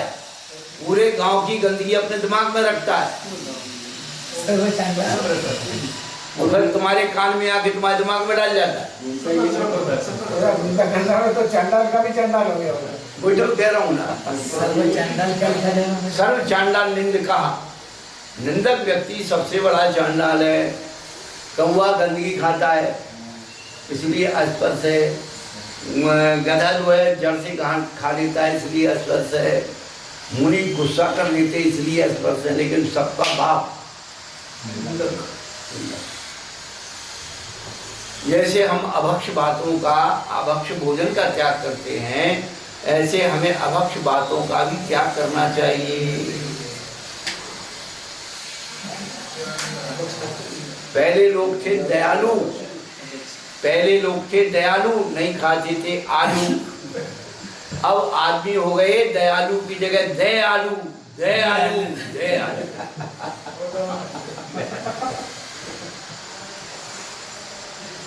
अब आलू के बगैर कुछ नहीं होता है, सब जगह आलू चाहिए। तो दयालुता निकल गई, दयालु आ गया। अच्छा, कुछ लोगों ने आलू छोड़ दिया हमारा, और उससे बहुत बड़े आलू भी हैं। आलू से बड़े आलू है ईर्ष्यालु, झगड़ालू। आलू छूटना इतना आसान नहीं है। पीछे लग रहा है आलू दूर सकता है इधर भी आलू के ईर्ष्यालु क्या बना? झगड़ालू, झगड़ा, ईर्ष्यालु, झगड़ालू। दयालु अलग है। दयालु मत लिख देना। नहीं, दयालु खाओ, दया का आलू खाओ, कौन मना कर।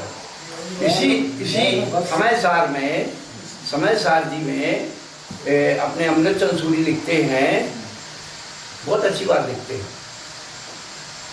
ये हमने हमारी अभी डायरी हमने निकाली नहीं, लेकिन शुरू में ही उन्होंने क्या कहा, बहुत अच्छी बात कही, और उसको मैंने नोट किया।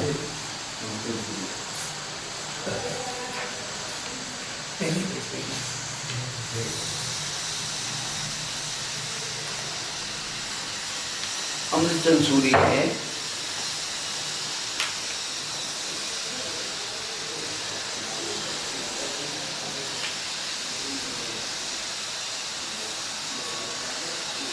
यदा तू अनादि विद्या कंदली मूल कंदायमान मोहानुवृत्ति तंत्रतया दृषि व्यक्ति स्वभाव नियति वृत्ति रूपा दात्म तत्व उच्चते पर द्रव्य प्रत्यय मोह राग विषादी भावई भावे कर्तव्यत्वेने वर्तते।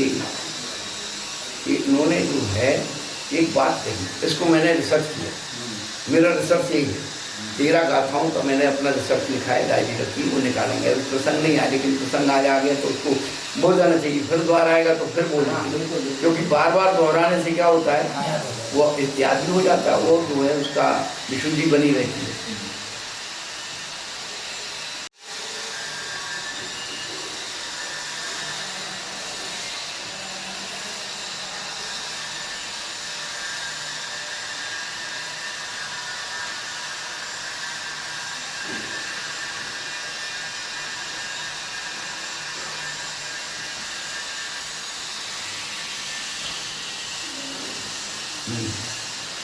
जब यह अनादि अविद्या मूल वाले कंद के समान मोह के उदय के अनुसार प्रवृत्ति की आदिता से दर्शन ज्ञान स्वभाव में निश्चित वृत्ति रूप आत्मस्वरूप से छूट परद्रव्य के निमित्त से उत्पन्न मोह रागादि भावों में एक रूप को प्रवृत्त होता है। अब इसमें हमने ये पूछा कि हमारे इसको क्या अविद्या को, अज्ञान को, अविद्या कहो अज्ञान कहो, उन्होंने क्या कहा, अविद्या को अज्ञान को कंदली मूल का उपाधि दी, कंद मूल की उपाधि। अब देखिए आप इस शब्द का विश्लेषण देखिए कि अज्ञान को अज्ञान कहो अविद्या कहो एक ही बात है, उसको किसकी उपाधि दी, कंद मूल की। मोह कहो अज्ञान कहो मिथ्यात्व कहो अविद्या कहो सभी का, तो इसकी उपाधि कैसे भी कंदमूल है। अभी देखिए तो अपन पहले कंदमूल को देखें। कंदमूल कहाँ रहता है, जमीन के नीचे अंधकार में। कंदमूल क्या है, अनंत जीवों का पिंड है ना, है। ऐसे ही अज्ञान जो है अनंत दुखों का पिंड है, मोह अनंत दुखों का पिंड है। मोह अंधकार है, कंदमूल अंधकार में रहता है, मोह अंधकार है, अविद्या अंधकार है, अज्ञान अंधकार है, ठीक है। और कंदमूल जो है अनंत जीवों का पिंड है, ये अनंत दुखों का पिंड है, घटित हो गया कंदमूल। उसको कंदमूल से तुलना की तो आचार्य ने की, मैं तो की नहीं। अच्छी बात, बड़ी अच्छी बात। ये है खोज, ये है रिसर्च, इसको ही उपमेय क्यों बनाया। अब ये कहो साहब ऐसे शास्त्र में कहाँ लिखा है, ये सब कुछ नहीं है। आगम और युक्ति, युक्ति और आगम से, जो युक्ति और आगम में कुशल होते उन्हें आचार्य कहते हैं। जरूरी नहीं कि वो हर बात किताब में ही लिखी हो, आप उसे युक्ति से भी सिद्ध कर सकते हैं।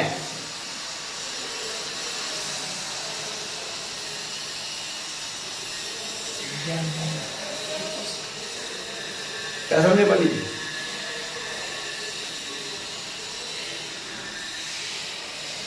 तो शब्द क्या है, पुद्गल की पर्याय है कि नहीं, नहीं है। जब शब्द पुद्गल है तो पुद्गल के स्पर्शगंध वर्ण उसमें पाए जाएंगे नहीं, बिल्कुल पाए जाएंगे। तो ये बताइए कि जब एक परमाणु के अंदर आप स्पर्शगंध वर्ण की फीलिंग कराते हैं कि इसमें स्पर्श के ये गुण है, रस का ये गुण है, गंध का ये गुण है, वर्ण का ये गुण है, तो इतने बड़े शब्द में आप स्पर्शगंध वर्ण की फीलिंग नहीं करा सकते। परमाणु अज्ञात है, अदृश्य है, सूक्ष्म है, उसमें उसका अस्तित्व बताते हो तो आप शब्द में क्यों नहीं बता सकते। तब तो बहुत भारी है, पकड़ में आता है, उसका साइड इफेक्ट होता है। वही तो बहुत बात आ गई कि गधे की चीकू में अशुभता है, उसकी भाषा वर्मा में अशुभता है, कर्कशता है। रात में कुत्ते रोते हैं, बिल्ली रोती है, उसमें रूक्षपना है, मन में उसकी वाणी को सुनकर के मन में एकदम, यही तो रिसर्च और क्या है।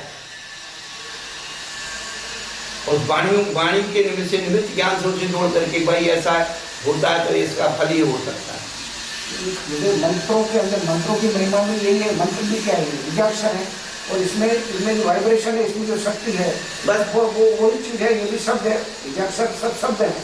और उन शब्दों के कौन से कॉम्बिनेशन से, किन किन शब्दों को मिलाने से ज़्यादा शक्ति उत्पन्न होती है, वाइब्रेशन से होते हैं वो वाइब्रेशन। मंत्र जो है हमारी पृथ्वी, जल, अग्नि, वायु और वनस्पति, क्या मंत्र जो है एक जब मंत्र विज्ञान का प्रयोग करते हैं तो इन 5 के आधार से होता है।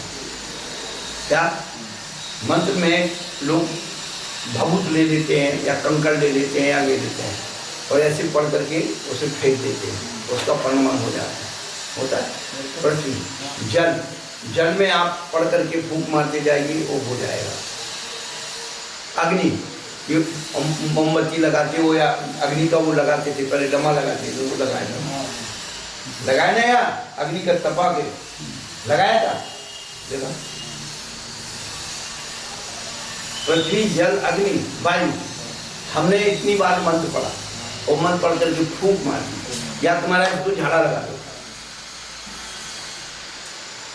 है, और वायु, उसके बाद वनस्पति। तो कई उपचार तो है, जैसे नीम की टहनी है, पीपल की टहनी है, या फल है, उसमें एनर्जी लिबरेट होती है। जैसे अब ये सिंदूर वगैरह ये सब चीजें मिलाते हैं, नींबू वगैरह ये होते करते हैं ना, इनमें भी क्या है, वो केमिकल कंपोजिशन है, बस और उससे वो एनर्जी लिबरेट होती है। वही तो तंत्र विज्ञान है, तंत्र एनालिसिस, वही तंत्र विज्ञान है, ये सब चीजें जो करते हैं सारे। और फिर इसमें ध्रुव क्षेत्र काल।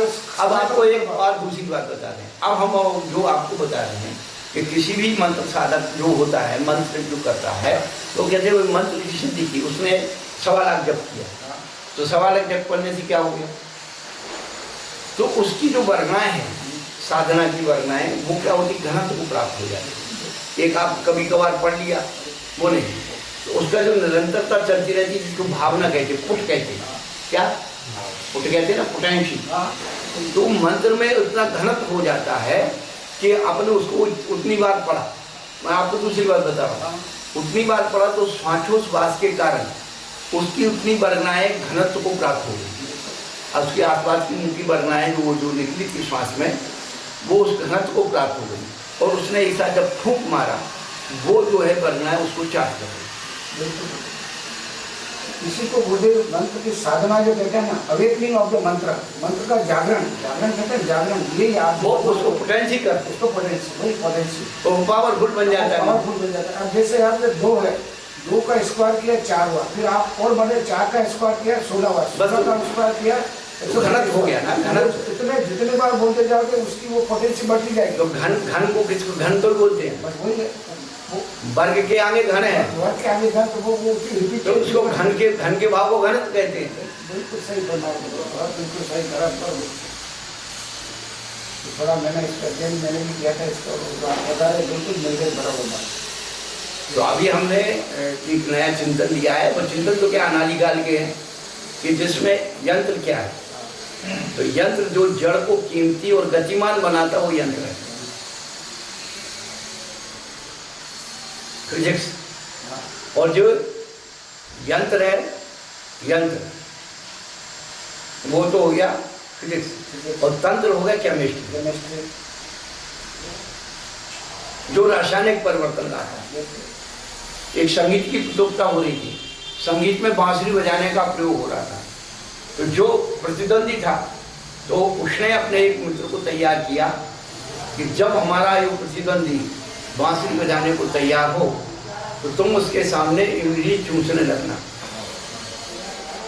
जब इमली वो चूसते हुए इमली देख लेगा तो उसकी लार में अधिक लार बन जाएगी और उसका स्वर बिगड़ जाएगा। ये रासायनिक परिवर्तन, वही बात आ गई। ये पिच की शुद्धि करना, ये फलाना ग्राम में मिट्टी की शुद्धि क्यों, वो रासायनिक परिवर्तन करते हैं। ये नजर दृष्टि दोष क्या है, हाय क्या है, ये सब रासायनिक परिवर्तन।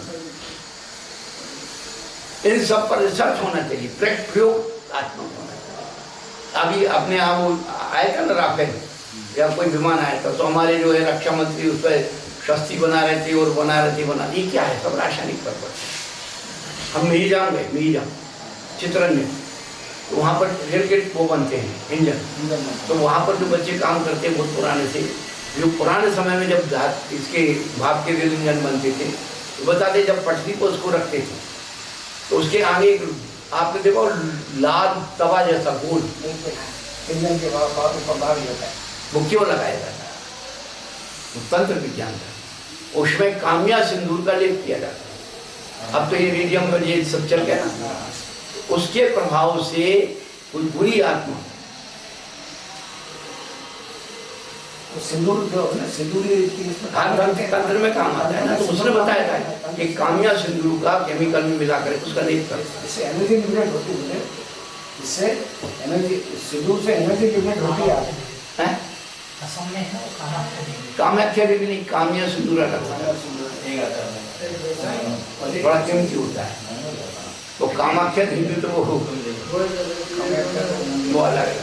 अब सिंदूर के अंदर जो है आप सिंदूर में ग्लिसरीन मिला दो तो आग लगने लग जाती है। केमिकल एक्सोथर्मिक रिएक्शन है, हीट निकल आग जल जाए, तो केमिकल रिएक्शन है। जादूगर वो यही तो करते हैं, इन सब चीजों को कुछ ना कुछ ऐसा कर देते हैं, वो दिखा देते हैं।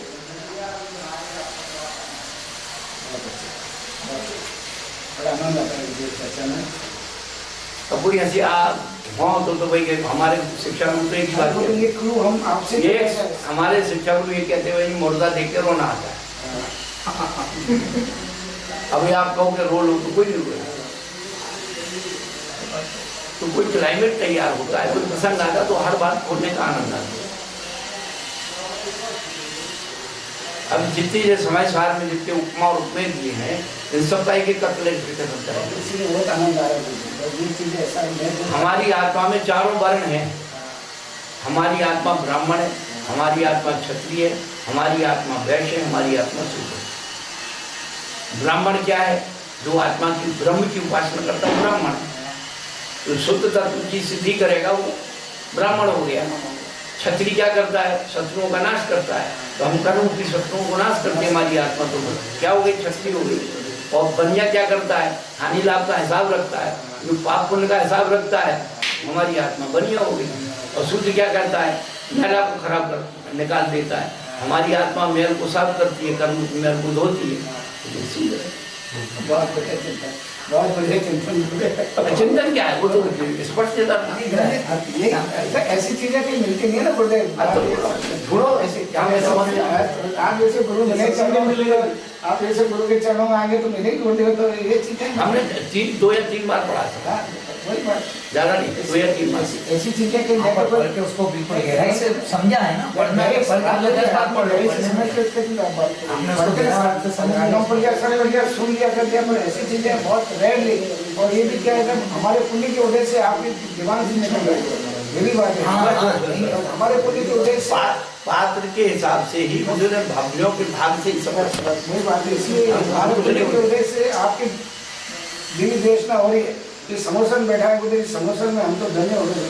देखो समोसन मुनि बैठे हुए हैं, श्रावण बैठे हुए हैं, और प्रभु के लघु लंदन विराजमान है, जिनकी दिव्य देशना हो रही है। इससे बढ़िया और पुण्य का उदय किया इस कलिकाल में। ये समोसन से बड़ी और क्या बात है? यही समोसन है प्रभु, तो धन्य हो गए। महाराज एक प्रश्न है कि जो भरत चक्र जी है ना, भरत चक्र जी, हाँ हाँ हाँ 9 निधि 14 रकम, हाँ 14 इतने सबके परिग्रही थे। हाँ हाँ हाँ। उसके बाद भी वो संयुक्त दृष्टि कैसे थे? बेटा वो परिग्रह नहीं थे, इनके महापुरुषों के वैभव को संपदा कहा जाता है। क्या? पुण्य से संपदा मिलती है और पाप से परिग्रह इकट्ठा होता है। पहले संपदा और परिग्रह में अंतर समझो। क्या? तो उन्हें पुण्य से मिला, अब वो उसमें उदासीन है, इसलिए वो जल्दी कल्याण कर गए। और ऐसे चक्रवर्ती जो उसमें आसीन हो जाते हैं, आसक्त हो जाते हैं, उधर गति को चले जाते हैं। तो मालिकों दाता है उसमें है, मालिकों दाता है उसमें। तो भैया देखो ऐसा कषाय का अनुभाग तो उसके साथ चले। क्या? अच्छा वो तो रहेगा। अब हम साधु बन गए तो हमारी जितनी कषाय है उतनी तो अनुपात में रहेगी। यदि कषाय के माप से हम गिर जाएंगे तो साधु बन गिर जाएंगे। 10वें गुणस्थान है। तो पहले रूप भेद और स्वामी भी 2 चीज समझ। उसका स्वरूप क्या है? वो चौथे गुण स्थान वाला है, हाँ, चौथे गुण। तो उसके 8 रोज ध्यान भी हो सकता है।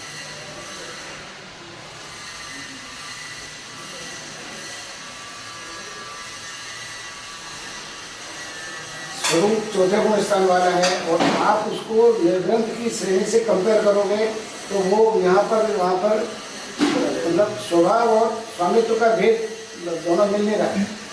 उनका स्वभाव है चौथे गुण स्थान का, और आप तुलना कर रहे हो। वो नहीं हो रहा है।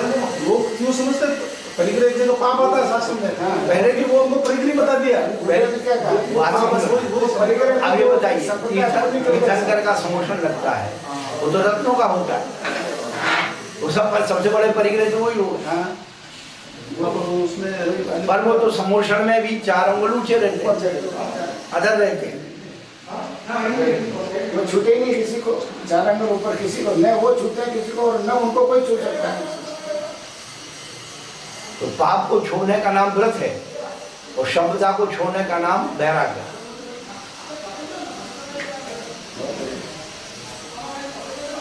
पाप और पाप की क्रिया को छोड़ने का नाम व्रत है, पुण्य और पुण्य की क्रिया को छोड़ने का नाम वैराग्य है। व्रत क्या है? पुण्य की क्रिया को छोड़ना वैराग्य वही संपदा होगी ना। पुण्य की पुण्य का फल क्या है? संपदा। पुण्य को छोड़ना वैराग्य, और पाप को छोड़ना व्रत है। पाप को छोड़ना वैराग्य। कभी पाप तो छूट नहीं रहा, पुण्य को गाली दे रहे। डूबने वाले, वो डूबने वाले दूसरों को डुबाने वाले। हम तो डूबे नहीं सर, पाप को छोड़ने का नाम व्रत है। पाप की क्रिया को छोड़ने का नाम है। पुण्य की क्रिया को छोड़ना वैराग्य। इसलिए श्रवण कहते हैं, साधु को श्रवण क्यों कहते हैं? क्या? परित्रज्यम नृपोराज्यम श्रवणो ही जायते महान, तपा प्राप्त संबंध श्रमो ही तप उच्यते। परित्रज्यम नृपोराज्यम, राजा लोग राज्य को छोड़ते हैं और राज्य को छोड़ करके श्रमण बनते हैं। तो पुण्य की संपदा को छोड़ने का जो श्रम करते हैं, इसलिए श्रवण देता है। वो श्रवण है। तपा प्राप्त संबंध है। तो तप किसे कहते हैं? इच्छानुरूप तपा। तो मन को शुभ में भी नहीं जाने देते, पुण्य में भी नहीं जाने देते, वहां से भी रोकते, उसका श्रम कहलाता है श्रवण। मन को पुण्य में भी नहीं ले जाना, उसको उधर खींचना। श्रम उसके लिए श्रम किया। मेहनत है, मेहनत। जो कहीं ना देखी कहीं ना सुनी, वो सुनिए आचार्य श्री के बड़े भाई है महावीर साहब जी, तो श्रवण गुरुकुल में पहली बार परिचय हुआ। तो जून के महीने में गोष्ठी में आए हुए थे, उन्होंने हमें सुना और उसके बाद आए, वो लोगों ने परिचय दे दिया। तो ठीक है, वो अपने आप आए, कमरे में बैठे, और जितने दिन वहाँ रहते थे हमारे कमरे में बैठते थे, घंटों चर्चा करते थे। तो वो यही कहते थे, हमारा जब इतने गुरुओं के पास बैठे हमको यही बातें मिलती नहीं सुनना, आप कहाँ से लाते हो? हमने एक ही बात है, जिम्मानी का कृपा है, गुरु भाई मेरे पास तो थी।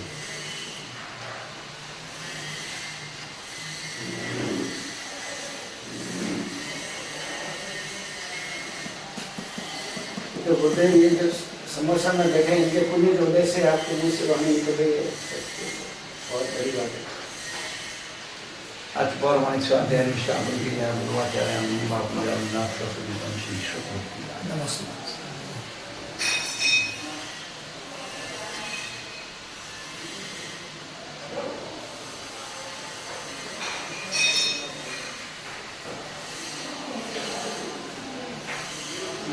कोटि शतंगादश्चैव कोट्यो लक्षाणि सीतिर्धिकानि चैव पंचाशदष्टो च सहस्रसंख्यमेतच्च तं पंचपदं नमामि। हर्यन्तवासी यत्तं गणदेवीं गन्त्यं सम्मं